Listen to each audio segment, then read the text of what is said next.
We join our mighty heroes trapped in disgusting, gooey cocoons.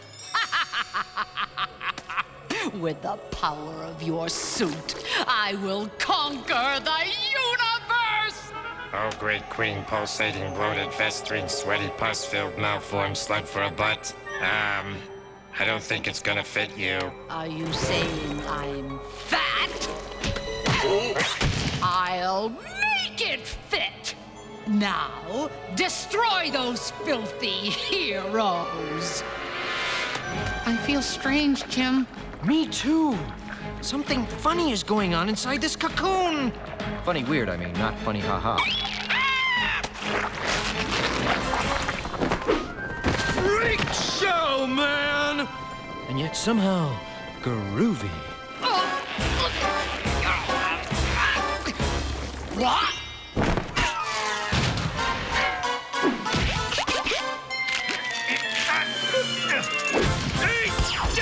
Everyone in the vicinity!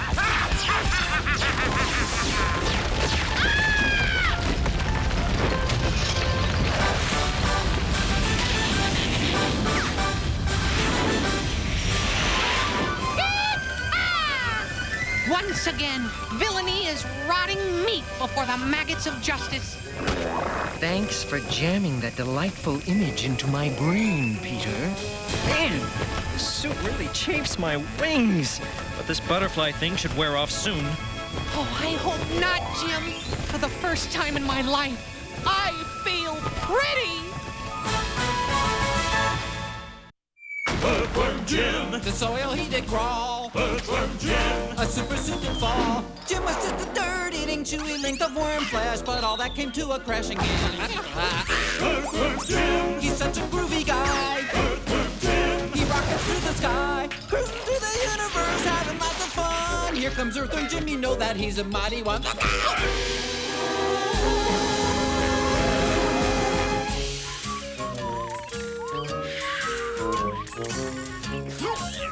Despite his great big muscles and his really big ray gun, Jim is still an earthworm, but then he's the only one with a super suit to make him really super strong. Jim can be a winner if we only sing along. Earthworm Jim, We think he's mighty fine. Earthworm Jim, A hero for all time. Earthworm Jim, hooray for Groovy! We go now to the Lodge Hall of the Fraternal Order of Space Villains, where Psychro and Professor Monkey for a Head engage in a little friendly shop talk. The worst thing is when people ask villainy advice. You know, how do I steal this? How do I utterly destroy that? Hey, I'm off duty, pal. No, the worst is the henchman. Oh, yeah, the henchmen. Don't talk about henchmen. Ah. No, it is impossible to find good henchmen these days. Of course, I did not mean you. But you know, Prof, the evil dark victories make it all worthwhile. Like when we defeated the mighty Ultra Walrus. Or when we defeated the heroic Captain Giraffe. Or when we defeated Earthworm Jim. Yes, that was quite a triumph. I remember it as if it were yesterday. Yesterday. It was yesterday. Quiet! I am setting up a flashback. Yesterday. But you know, Prof, the evil dark victories make it all worthwhile. Like when we defeated the mighty Ultra Walrus. Or when we defeated the heroic Captain Giraffe. Or, of course, when we defeated Earthworm Jim. Dang it! We haven't defeated him yet. You are responsible for that worm, you know. You were supposed to take that suit to the Queen, but no. You had to go and lose it! Hey, you're the one who built the suit in the first place. Yellow belly! Know it all? Bubblehead! Monkey fancier! You leave my monkey out of this! Hey, whoa, hang on. Big idea, Foreman here. Couldn't you build another suit? Well, I could. But the suit's power comes from the battery of the gods, and I only had one. I tried to get another, and the gods turned me into a bread maker. You're not a bread maker. Oh, yeah? Check it out. Actually, it's kind of handy. If I twist the monkey's tail, I can make pumpernickel. Yeah, but the point is, without one of those batteries, any suit I built would be, you know, pretty weak. Then build a weak suit. I got me a plan. Meanwhile, Earthworm Jim is embroiled in a crisis of epic proportions. I slept on my head funny again. And I've got a hot date with Princess What's-Her-Name. You're just going for a pizza, Jim, and hardly call it a date. By the way, you don't have facial hair. I know that! You think I don't know that? I just want everything to be perfect. And I've only got 36 hours to get ready! By the great worm spirit whose fearsome breath fricassees the legions of evil! Must make reservations! Interstellar operator, give me that hip new restaurant on the Aldebaran 5, the Aldebaranquin. Now, to adjust the stink ray. What do you mean you won't take my reservation? Of course I'm really the king of Spain. Yes, I can prove it. Soy el rey de Esponja. Jim, you just told him you're the king of sponge. Carivany! Something smells like prehistoric cheese. Oh, my son! That's me! Say, big fella, when's the last time you had that suit cleaned? Let's see. Approximately never. What's your point?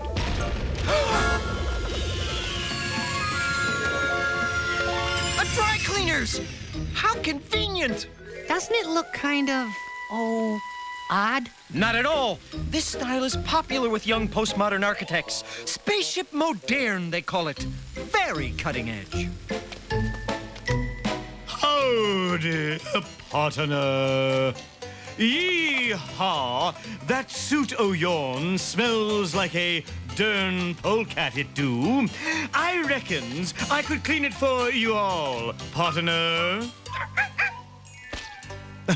Head lies.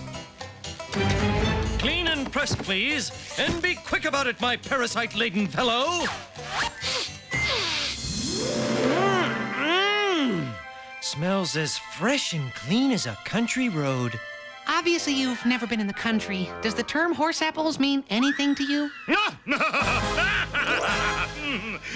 have fallen for a little trap. This is your super suit. What you're wearing is nothing but a weak duplicate.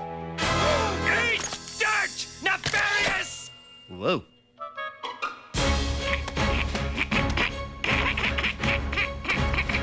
Well, Fuzz Buddy, it looks like Please don't say we've been taken to the cleaners. we've been...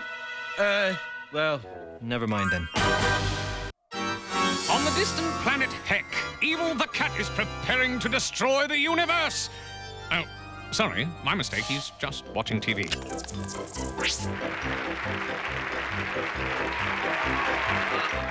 Everyone should, like, save the rainforests and stuff. And sorry, gotta keep it moving, thank you. The fools. An entire planet watching them, and they use it for nothing but their puny pet causes.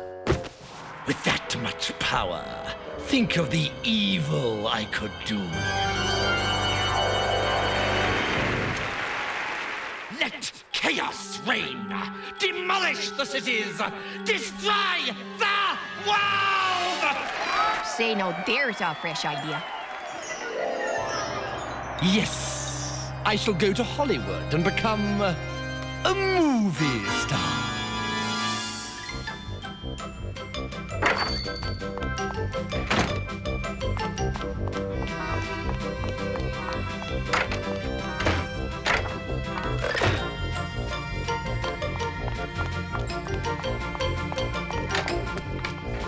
Give me the Cary Grant special, please. Excellent.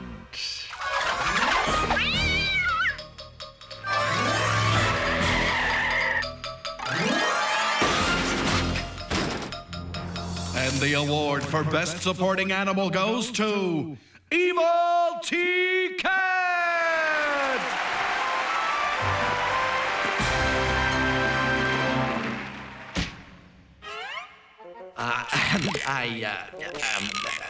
An honor. I had a speech all written up. It's here somewhere. Oh, yes. Destroy! Sorry, gotta keep it moving. Thank you.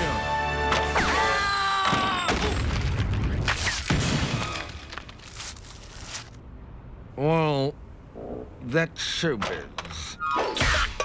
And now, back to Earthworm Jim. Our hero, wearing a weak duplicate of his super suit, is about to be destroyed by Psycho, who wears the real suit. I must not fear. Fears the mind killer. Fears the little death that brings total oblivion. I must not fear. Fears the mind killer. Fears the little death that brings total oblivion. You know, that's really starting to get on my nerves, little buddy. This time, it is you who will eat the cat.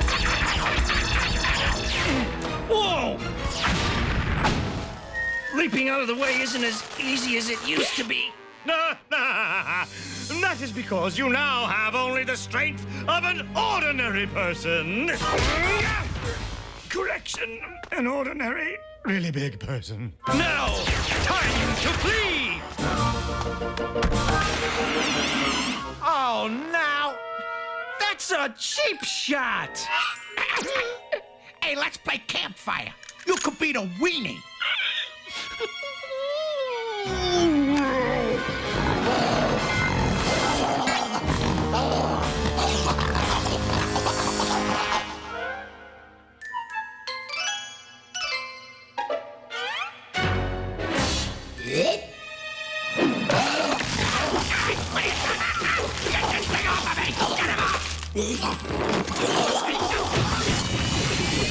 Hey, Peter, up here!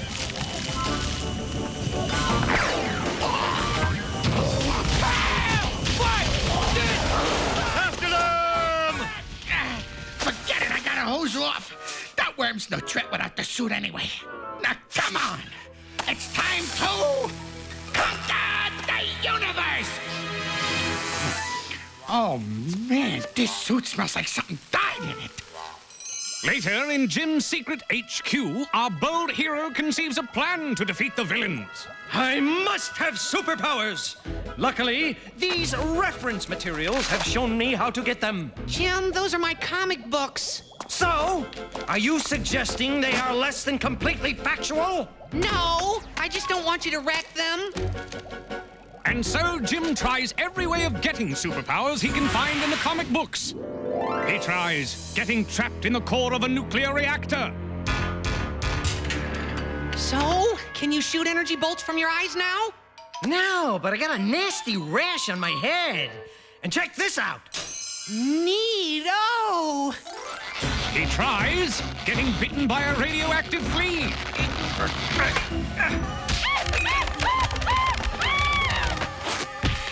Now, I should have incredible leaping powers.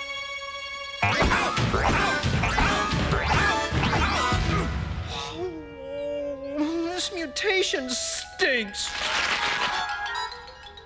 Groovy.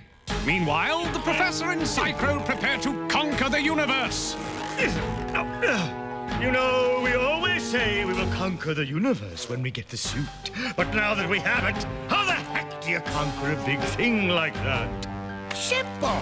Go to where the rulers of the universe hang out, and then start blasting away like a lunatic. And where might that be? Elementary, my dear Watson.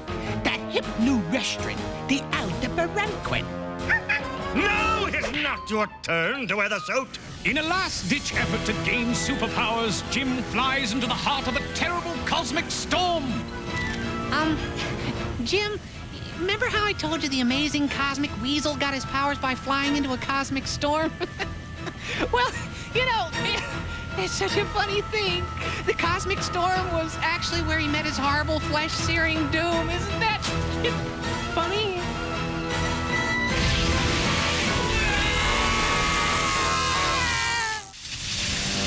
We rejoin our heroes as they are pulled inexorably into the cosmic storm. But, due to some freak of chance, they are not destroyed. Rather, they are transformed into the Worm Wonder and the Dog of Destiny. Are we mighty, or are we mighty?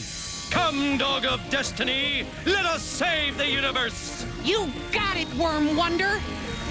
But our heroes are oppositely charged, and their handshake instantly dissipates their powers. Well, easy come, easy go. At least we didn't get hurt. Back at his secret HQ, Jim has one final desperate idea. I know! We'll get help from the audience! I'll get superpowers if you all just believe! Believe and clap very hard! Well, are they clapping? A few of them. Most of them are just changing the channel. That's it then. We've lost. I'm worthless without my super suit. I'm nothing but a vast, quivering mound of festering up junk. Ditch the defeatist talk, big fella. You can do anything you set your mind to. True heroism comes from within. You mean I can beat the bad guys without any superpowers if I just have faith in myself? Nah, that was just some junk I got off a greeting card. They're gonna win for sure. That's it! I have a cunning plan, Fuzz Buddy! I am going to let them win! Uh-huh. Not quite as cunning as one might hope, is it?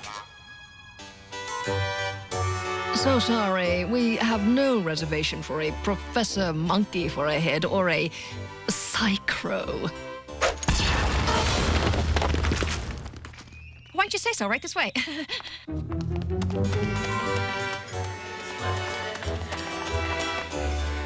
Okay, rulers of the universe, put us in charge, or I'll destroy the universe with my incredible power! Of course, you can prove this power of yours. This is the universe. This power surpasses belief! We must surrender at once! Not so fast! What could you do to stop us? Nothing. I have come to offer a trade. My freedom for the freedom of the universe. Interesting proposition. Of course, we could destroy you and rule the universe. Good point. If you're gonna be like that, sick 'em, snot! Curses! We forgot that miserable blob that lives in his backpack. Give me that. It was my turn to wear the suit anyway. Face your dome, spineless worm thingy! Was that supposed to be an insult? I really don't have a spine, you know.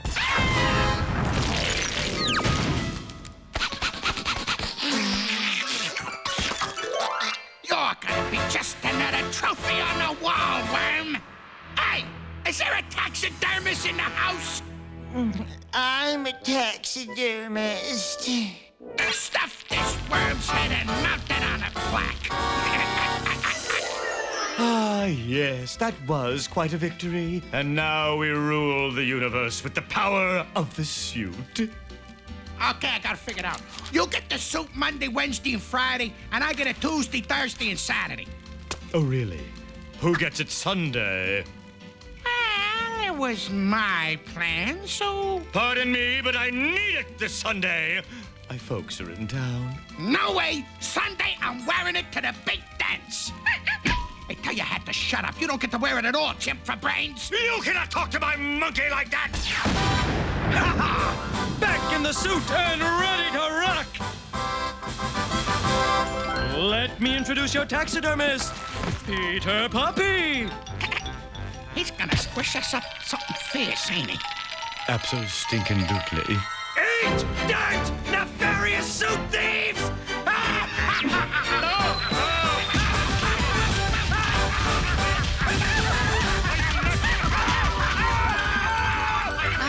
Need any help, Jim? No thanks, Fuzz Buddy. I'm just having a quiet little moment, enjoying once more being Earthworm Jim, the galaxy's mightiest invertebrate. Later, Jim and Princess What's-Her-Name are on their date at last. Nice of the rulers of the universe to let us use their table, eh? I think our date is going quite well, don't you, my delicately embroidered hanky of bliss? Why do you keep calling this a date? My ambrosial pound cake of delight makes a merry jest. Mm-hmm. Fine. You call it a date, I'll call it eating. Why is this place so popular anyway? This pizza stinks. The cockroaches aren't even crunchy. Yes, but the decor is marvelous. It could be worse. He says you're right.